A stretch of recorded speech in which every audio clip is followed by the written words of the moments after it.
Bonjour tout le monde. Bonjour, bonjour. Okay, so good afternoon. Thank you for being with us today, and I'm pleased to be with my two parliamentary secretaries, Rob Elephant and Maninder Sidhu, and of course my dear colleagues, Harjit Sajjan, Minister of Development, and Minister of Indigenous, Crown-Indigenous and Relations, Marc Miller. So we know that human rights are at the foundation of freedom, justice, and peace in the world. But human rights are under attack. We see this in Russia's illegal invasion of Ukraine, rising racism, anti-Semitism and discrimination, and the backlash against the most basic rights for women, girls, and LGBTQ+ people. The multilateral system that underpins these rights is under threat like never before. To confront this challenge, we must work together to rebuild the human rights foundation to strive towards a more just tomorrow for everyone. And today, I'm pleased that Canada will be seeking a seat at the UN Human Rights Council. Alors, j'ai le plaisir aujourd'hui d'annoncer que le Canada porte sa candidature pour faire partie du Conseil des droits de l'homme de l'ONU. Depuis des générations, le Canada a une voix forte, une voix importante pour le respect des droits humains à travers le monde. Nous l'étions lorsque des diplomates canadiens se sont consacrés à l'ébauche de la Déclaration universelle des droits de la personne en 1947. Et nous le sommes toujours aujourd'hui. En soutenant les droits des femmes et des filles, en luttant pour les droits des peuples autochtones, des communautés LGBTQ+, et des personnes handicapées. Louise Arbour, cette grande Canadienne, ardente défenseur des droits humains, a joué un rôle clé dans la création du Conseil des droits de l'homme de l'ONU, et il est temps que le Canada redevienne membre du Conseil. C'est ainsi que nous démontrons notre engagement envers le multilatéralisme et envers les valeurs qui le sous-tendent, avec des gestes concrets. Nous savons que le Conseil fait face à plusieurs défis, que certains acteurs tentent d'utiliser ce forum, non pas pour faire progresser les droits de la personne, mais pour les réprimer. C'est exactement pour cette raison que le Canada doit être à la table, pour ajouter notre voix à toutes celles qui continuent de lutter pour les droits de la personne et pour contrer la désinformation. We approach this goal with ambition, but also with humility. We're not perfect, and we're working every day to become better. And while we continue to work to address our own challenges, in particular as it relates to rebuilding our relationship with Indigenous peoples, and Minister Miller will be able to talk about this, will remain a champion for human rights around the world. Canada's candidacy is based on 6 priorities. The first one will seek justice and accountability for those who are bravely working at the front lines to defend human rights, so protecting human rights defenders.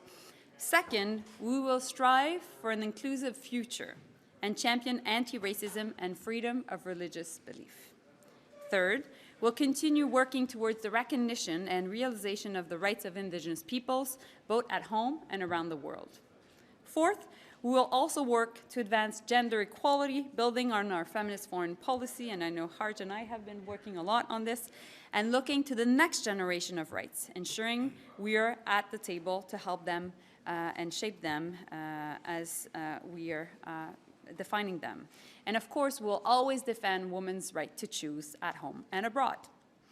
Fifth, which is something that is novel, is the question of the online space and new technologies that are creating new threats to human rights. So as we will advance on digital inclusion, safe online spaces, we need to make sure that people online and also when it comes to using AI are protected and that these technologies don't hurt human rights.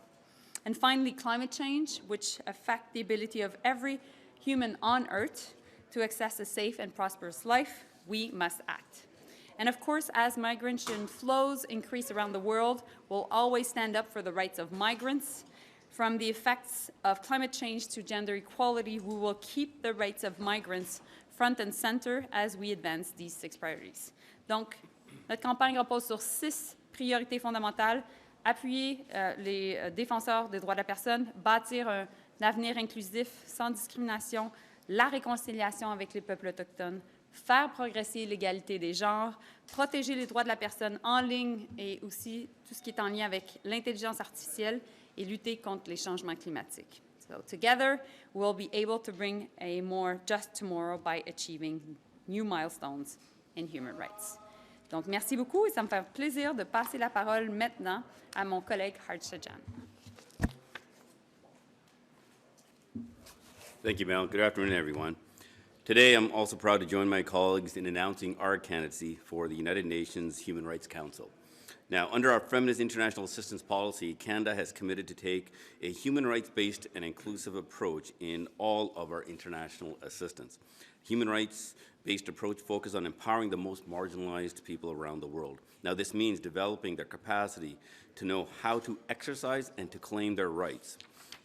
The current state of climate change, gender equality, human rights have combined to challenge people already living in vulnerable situations. And we also know the most serious impacts of these issues falls on women and girls in all their diversity. We also know that the focusing on empowering women and girls benefits all genders, families, and communities. Canada's Feminist International Assistance Policy guides our development and humanitarian efforts all over the world. The international assistance policy is at its heart inclusive. Now, this is why we have programming that supports women's economic empowerment, promoting a women's leadership, promoting sexual and reproductive health rights all over the world, and combating gender-based violence.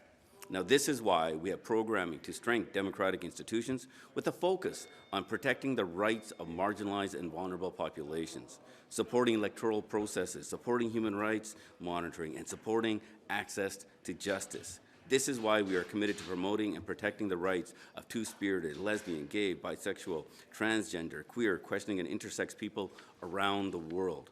Now, also decriminalization of homosexuality, promoting 2S LGBTQI plus rights, and combating discrimination and violence based on sexual orientation and gender identity. Now, for the past 7 years, we have put our Feminist International Assistance Policy into action, promoting a human rights-based society. We are also promoting an open, inclusive society. And as we aspire to contribute to a safer, more sustainable, and prosperous feminist world where everyone is treated with dignity. Thank you. Merci beaucoup. And I'll pass it over to Minister Miller.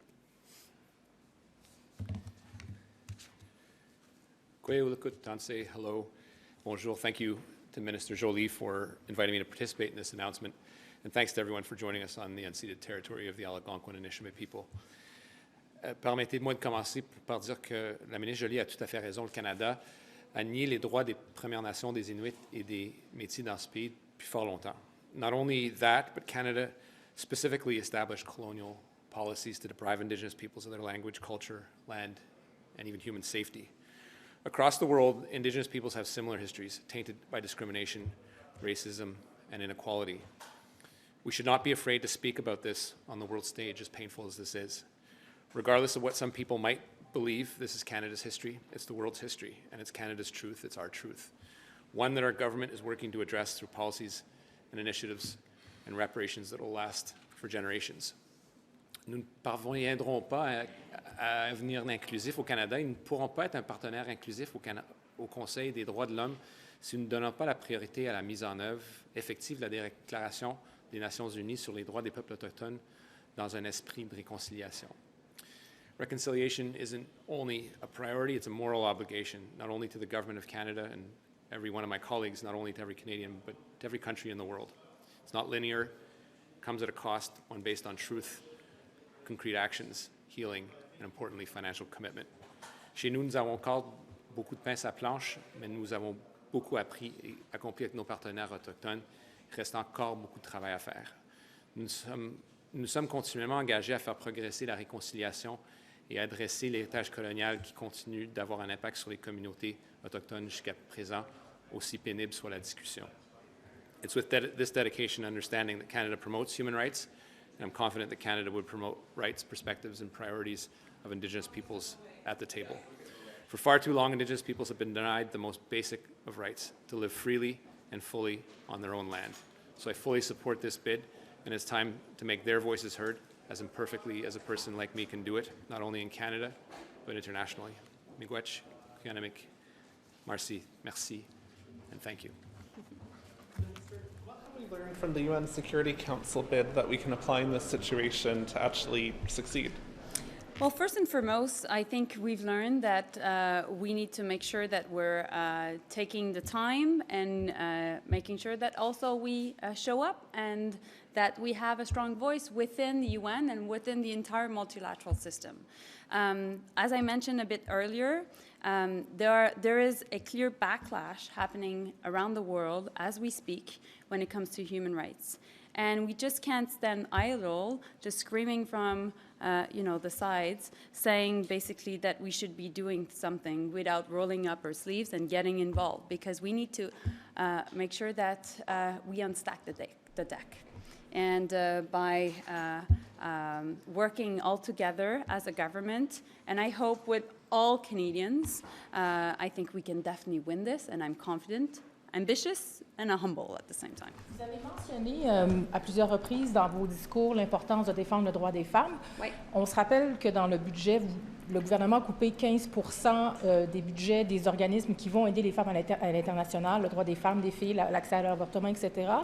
Puis on sait qu'on est très loin du 2 % de l'OTAN, de ce que le Canada devrait fournir. Est-ce que c'est vraiment un exemple de leadership? Est-ce que vous pouvez aller vous présenter à l'ONU en disant nous voici champions du droit des femmes et on remplit nos responsabilités à l'OTAN? Je pense que c'est deux questions, parce que je pense que lorsqu'on vient parler de la question à l'ONU, de l'implication du Canada dans le monde, c'est différent de nos investissements en défense et pour protéger notre souveraineté. Donc, si je prends juste votre question sur la base, dans le fond, du rôle du Canada dans le monde, on va toujours être là pour investir dans notre politique de développement féministe. On va toujours être là aussi pour investir davantage dans notre système multilatéral, c'est-à-dire à l'ONU, pour augmenter notre voix. Présentement, comme je le disais en anglais, il y a vraiment un recul des droits humains à travers le monde. Il y a différents pays qui font partie du Conseil des droits de l'homme et nous, on doit s'assurer, en tant que pays qui n'est pas parfait, qui doit toujours faire mieux, mais qui croit dans les droits de l'homme, d'être là à la table. Ça fait trop longtemps que le Canada n'est pas à la table au Conseil des droits de l'homme. Il y a des décisions importantes, il y a des enquêtes importantes qui ont lieu et on doit être là pour faire entendre notre voix. Et on doit travailler aussi avec des pays qui, comme nous, partagent l'importance des droits de l'homme, mais aussi avec des pays, des fois, avec lesquels on n'a pas la même vision des choses, mais on pense qu'en travaillant ensemble, on est capable d'arriver à un progrès pour les êtres humains partout à travers le monde. Michael Chong had said that there were other MPs that had been targeted by China. When will those MPs get briefings? When will that knowledge be shared with them? So first and foremost, when it comes to foreign interference, you've heard me and you've heard the Minister of Public Safety and the Prime Minister. We'll never accept it, and that's why we took a very important decision, and I answered many questions this morning about it, and that, we expelled the Toronto consulate, Mr. Wei, a bit earlier this week. Now, that being said, regarding your very question, as you know, there is a process that has been put in place by the Prime Minister. There is a special rapporteur, and I know also that the Minister of Public Safety is looking into this very closely. At the same time, also, you heard the Prime Minister that there is an investigation that has been launched to make sure to shed light on the issue. So, but does CSIS know about more? Is this up to CSIS now? Is this up to this investigation to move forward with this? Is this, we have to wait till the 23rd of May? So, Kevin, when will MPs know? I hear your questions, and I know that you're keen on getting an answer. Of course, I'm the Minister of Foreign Affairs, and my job is to answer on the question of foreign affairs. And I work closely with my dear colleague, the Minister of Public Safety. CSIS is under his responsibility, and he's the most tool to be able to answer your questions. Sur le projet de loi de Mme Wagenthal sur l'avortement, c'est pas l'avortement. Elle propose que la loi tienne compte du fait qu'une femme enceinte, si elle est victime d'un crime, que le juge considère ça comme une circonstance aggravante lorsqu'il faudra établir la sentence. Il n'y a pas de mention de fœtus dans le projet de loi, mais on sait qu'elle a présenté par le passé des projets de loi où elle aurait voulu qu'on criminalise, par exemple, le fait qu'un fœtus ait été blessé ou soit tué in utero. Vous pensez quoi de ce projet de loi? Écoutez, il n'y a pas de surprise. Là. À chaque session, le Parti conservateur, qui est proche du milieu anti-avortement, essaie de créer une brèche et de faire en sorte de faire reculer les droits des femmes au pays.